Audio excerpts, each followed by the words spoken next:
Hi everyone, and welcome back to Learn English with Christy. In today's video, we're going to be talking about idioms.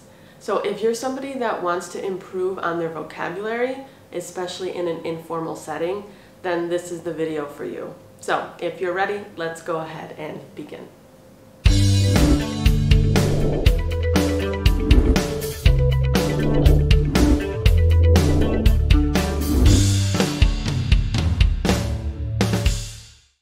Okay, so let's go ahead and talk about idioms. First of all, what is an idiom?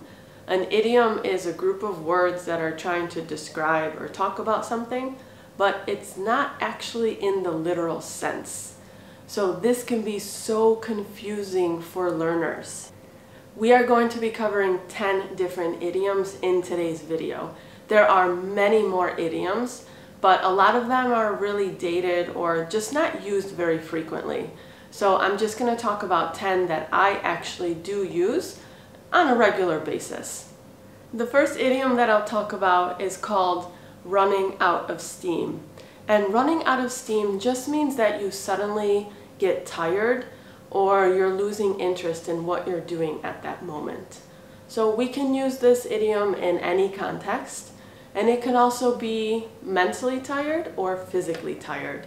So you might hear someone say, maybe after a long work day, I'm running out of steam, I need to finish this email and go home. Or you might hear it in the gym, and someone might say something at the end of their workout or close to the end of their workout, I'm running out of steam, when I finish this set, I'm finished for today. But like I said, we can use this idiom in any context, mentally tired or physically tired. The second idiom that I'll talk about today is give a heads up. Give a heads up just means to give someone information or a notice early about something that's happening in the future. You can use this again with any context.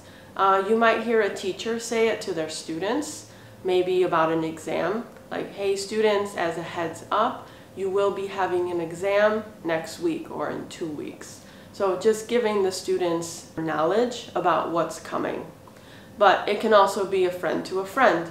Maybe a friend can say to another friend, hey, as a heads up, I'm having a party next Friday, so make sure not to make any plans for that day.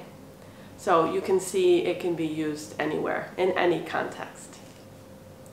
Our next idiom is having too much on your plate or having a full plate. So have you ever put so much food on your plate that you can't finish it or that it's difficult to finish? This idiom is kind of like that, but instead of food, it's talking about responsibility. So a person that has a full plate is a person that has so much responsibility that they either can't do all of them or they have a hard time doing all of them. So this could be anybody, a student, any kind of worker, a parent, anybody that has a lot of responsibilities is a person with a full plate. So you might hear a student say, I have a full plate, I have exams, I have homework, I have basketball practice, anything, okay? So a person with a full plate or having too much on their plate is a person with a lot of responsibility. The next idiom that I'll talk about is to get out of hand. And this idiom means when it's difficult to control a situation or when people are behaving badly. So this can be in any situation, and it can be with adults or it can be with children. You might hear a teacher say that their classroom has gotten out of hand, or you might hear some parents say that their children are out of hand. But you might also see this on the news talking about maybe a big event that has gotten out of hand. If you see a fight, maybe that interaction has gotten out of hand. So out of hand, just another way to say to lose control or when people are behaving in a bad way. And on to our next idiom. Our next idiom is to see eye to eye. Or if you put the negative on there, you can say to not see eye to eye. And this means to agree or disagree. So if you see eye to eye with someone, you agree with them. If you don't see eye to eye with them, then you disagree with them. You can use this with anybody. So let's say you disagree with your brother. You can say, we don't see eye to eye on this. Why don't we just talk about this another time?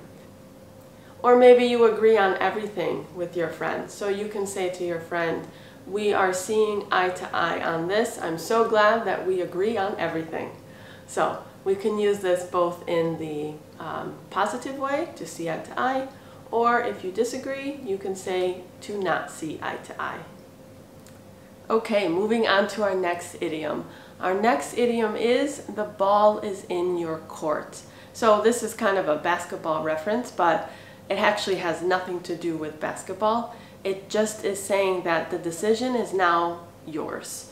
So if you have a situation when one person is always making the decisions, and then that person decides to give another person their turn to make the decisions, then the ball is in their court. So a friend might say this to another friend. If one of the friends is always making the decisions and they want the other friend to make the decision for something, they might say that.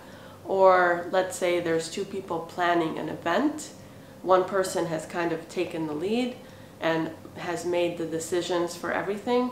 They might say to the other person, okay, I've made all the decisions, but now the ball is in your court, giving the decision making to someone else. Okay, so our next idiom is to feel under the weather. If you feel under the weather, this simply means that you feel sick. So if you have a cough or a sore throat or a headache or a symptom like this, this would be a time that you could say, I feel under the weather. So you might hear this from a friend if they need to cancel a plan on you. So they might simply tell you, I'm feeling under the weather today, so I'm sorry, I cannot go with you today. So under the weather means to feel sick. Let's move on to our next idiom. Our next idiom is to be in hot water. To be in hot water means that you are in trouble. You can say this about yourself, like I'm in hot water, or you can say it to someone else and say, uh-oh, looks like you are in hot water. You can be talking to a kid, you can be talking to your spouse, it could be talking to your friend about something else. It really can be anything. But to be in hot water just means to be in trouble. Our next idiom is to have butterflies in your stomach. So if you've ever had that feeling in your stomach before something big, like maybe a wedding, or you were going to fly in an airplane, or anything that makes you nervous, you get that feeling in your stomach. So you have butterflies in your stomach. So that's what this idiom means, is to be nervous. You might hear a child say it before an exam, or maybe you'll hear it at the airport before someone boards their flight. They might say, oh, I have butterflies in my stomach, I'm so scared of flying. So this idiom just means to feel nervous or anxious or scared about something. Okay, so moving into our 10th and final idiom of today's video. And that idiom is to be all ears. To be all ears simply means to be ready and willing to listen. If you are part of a conversation where someone really needs to talk about something, then you should be all ears and maybe not continuously talk back to them. Let them just talk and you are listening. You are being all ears for them. So this might be with a friend, this might be with your spouse, it can be with anybody who just needs someone to listen to them. You can be all ears for that person. So those are the 10 idioms I have for you today. Let me know in the comments below which idiom is your favorite. And also, if you like this video, give it a thumbs up, and if you could subscribe if you haven't already. That's all I have for you today. I will see you in the next video. Bye for now.